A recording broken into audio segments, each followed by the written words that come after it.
Welcome aboard, Dr. Carl Mitchin. Welcome aboard the SS Road to 40. I'm your captain, Jason Oliveira, and this is my nightly vlog where you landlubbers come aboard me ship and I tell you stories of days of old. Or it might have just been today. I don't know.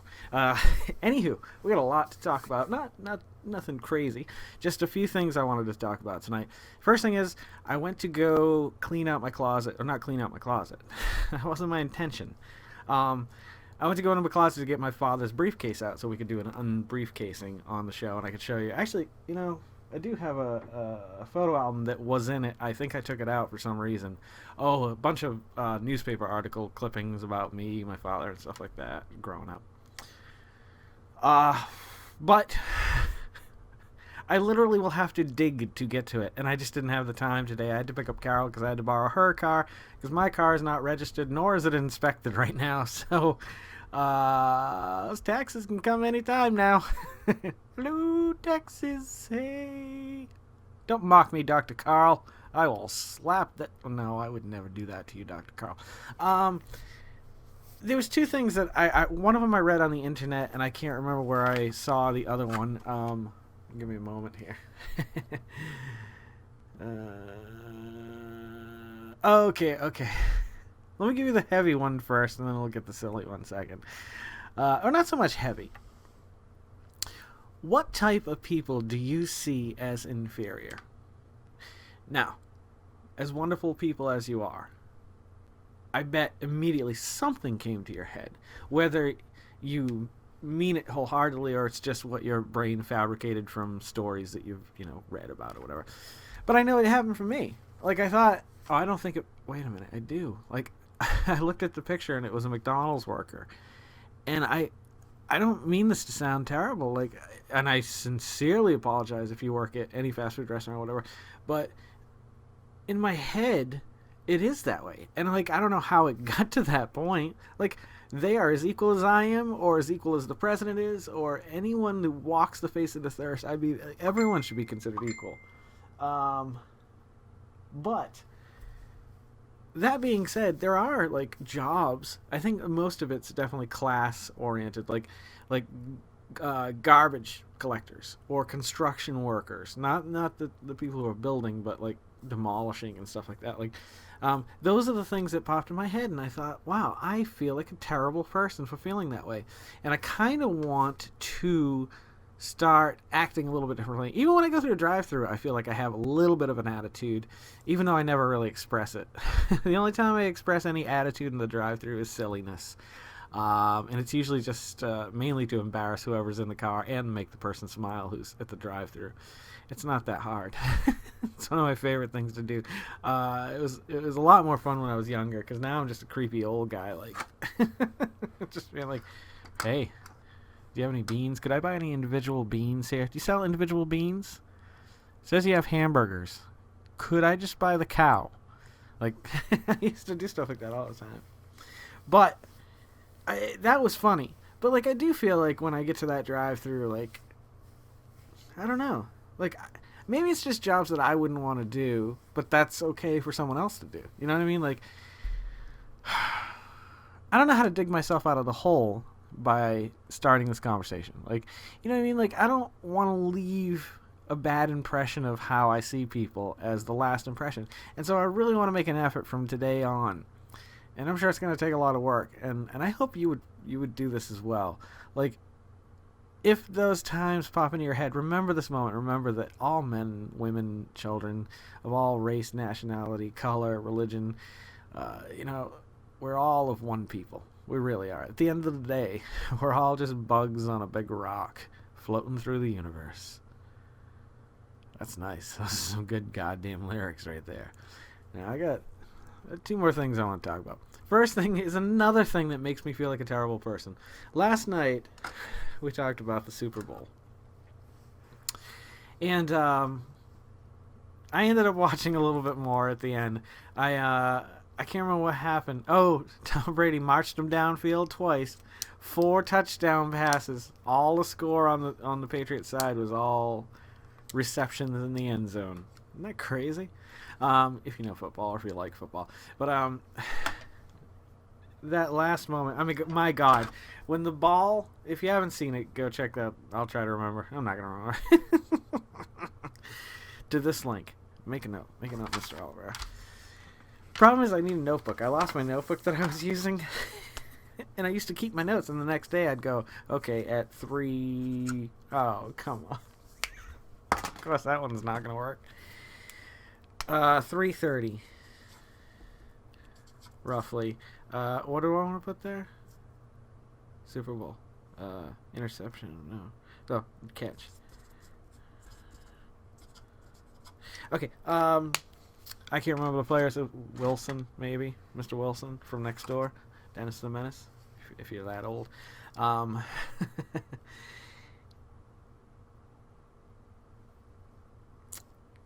The catch. They've had these catches in both of their Super Bowl losses, and hopefully I can remember to put all these links up here. But the first time was both times were against the Giants. One time the guy catches it literally on his helmet. He does a back bend over this guy's knee and still manages to keep possession of the ball. You're like, how is that even possible?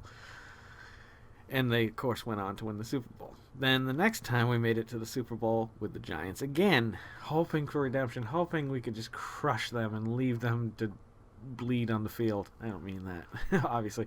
But once again, there was another play like that where it was just like, what? Like, this is not happening again.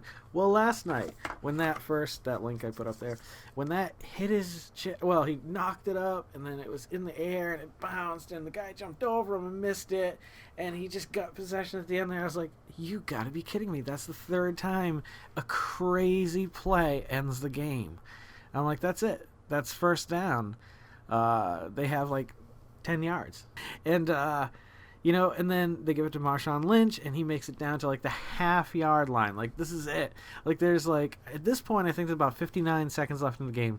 They let it run down to 20 seconds so that if they score, the Patriots will have no time to possess the ball when they get it back after a kickoff. They'd have to run it back from a kickoff to win the Super Bowl.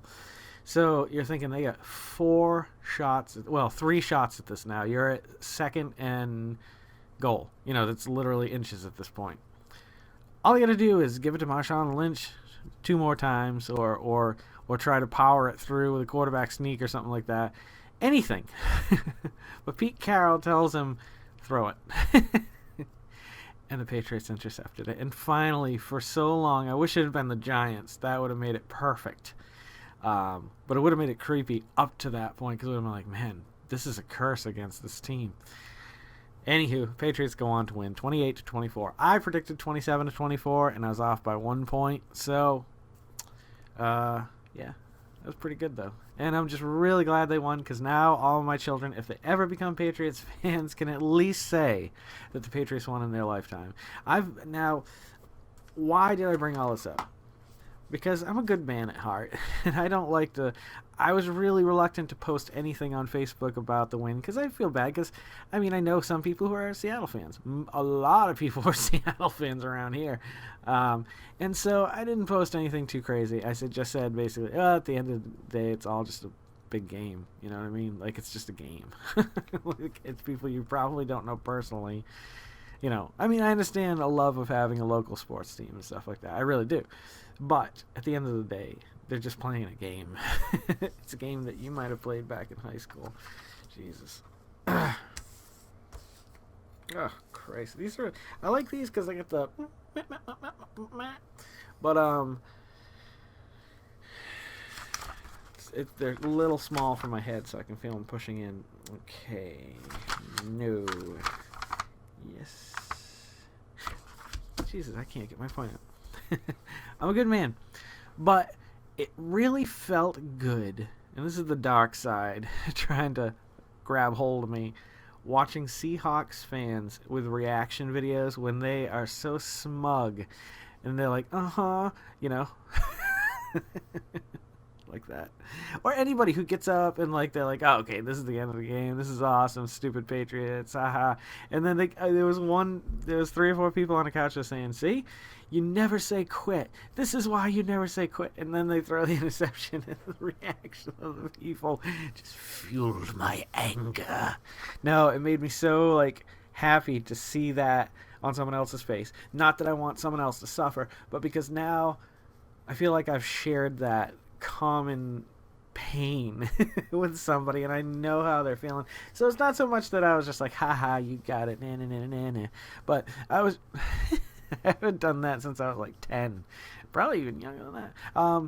So it did it felt a little good for once, because otherwise it would have been the other way around. I mean, I choose to like the team I like. It just so happens that they won. It's nothing personal against you, but you're suffering. I know what it's all about, so you'll get through it, and you'll live to live another day. Okay. The time has come, folks, to unveil for the first time on the road to 40 what is on the menu tonight. We got them, bitches. The red velvet Oreos. I knew they were coming out today. I had to go to Target because I actually picked up the peanut butter cookie core ice cream that they have there. Which, Jesus Christ, I'm talking about losing weight, and look what I'm eating. All right, so we got our milk, and we got our cookies. I am ready to do this Oreo review like no one else can, except Greg Miller. He does it pretty well. Okay, so let's see what we got going on here. We gotta... there we go. Okay. First look and the first smell. I'll be very interested to see, because this cookie is an entirely new cookie, if you haven't thought about it that way. You see, the red velvet is... it's cream cheese flavored filling and red velvet Oreo. This is the first time since, I believe, 2000... might have been 2001, or it's either that or 10, that they changed the cookie. Like, they've never changed it since then or before then. It's always been the chocolate. They added the cake, the other one, the white. Wait, it's not white chocolate. What is it? Vanilla? I guess. I don't know. Doesn't matter. Anywho, so the red velvet are that. So that being said, this is nothing related to an Oreo at this point, really, except for the logo. We're going to experience a new flavor outside and in. Just happens to be probably the same texture. Now let's check out the smell. Mind you, I've had a little bit of a stuffy nose today, so let's see. I'm gonna burp. Oh, they smell really sweet. Yeah. Oh my God, they look beautiful too. Look at. They're lined up very nicely. There's not a lot of broken anything going on. I was afraid because they fell off of Carol's seat. She has leather seats. Oh, I got leather seats. My name is Carol. Me. That's a lot of cookie there too, man. A lot of cream, I should say. That's nice. Oh, they do smell really good. Not overpowering. I thought Greg Miller said they were a little overpowering. I can't remember though. Well, here we go. This is the first taste.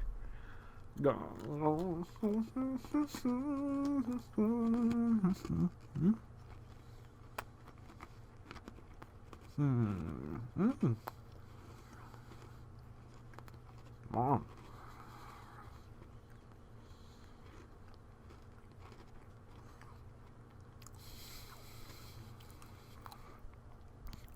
Well, son of a bitch, we do have a winner here. God damn. Good Lord.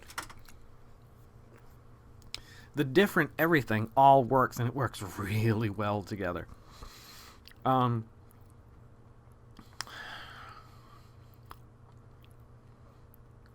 was worried it was going to leave a little film, but it didn't.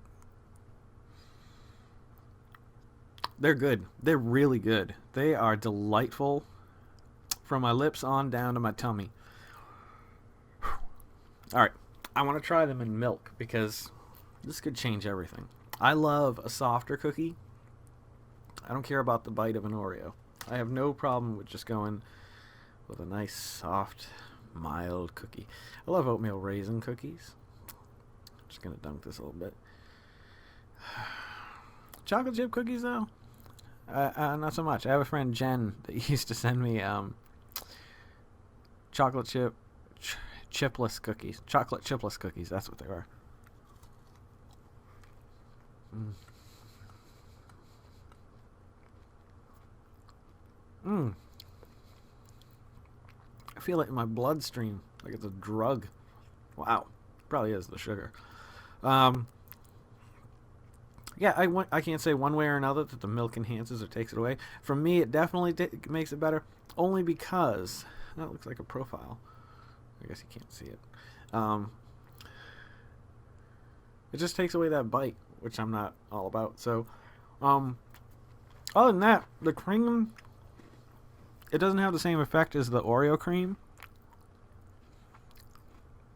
It stays relatively solid, which is nice, so it doesn't get all washed away. Softens, much softer on my palate, within the confines of my mouth.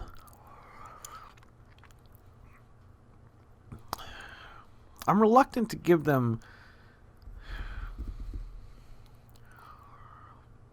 I would go with a 9 for these. That's a perfect score in my mind. Why? Well, the flavor is phenomenal. In milk, I like the way they soften up. They have a nice bouquet. They certainly are pleasing to the eyes. It's just, I really like seeing that these cookies are, actually red. Like a blood red. The blood of Satan red. Or something. Let's make a double. Double. This is like quadruple stacker. Is that what they call it? I don't think it's going to work. I think he was right. I don't usually judge a cookie on that because I don't... How often do you do this? I just squished it down a little too, by the way. Wow. There is a bite to that. Oh, look at that, man. There's some meat on that cookie. There's some meat on my cookie and you love it. There's some meat on my cookie. I hope you love it. My mouth. Oh.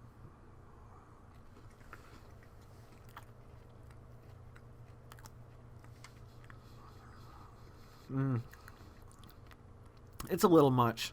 I mean, it's not terrible, but it's over the top. That's Stallone style.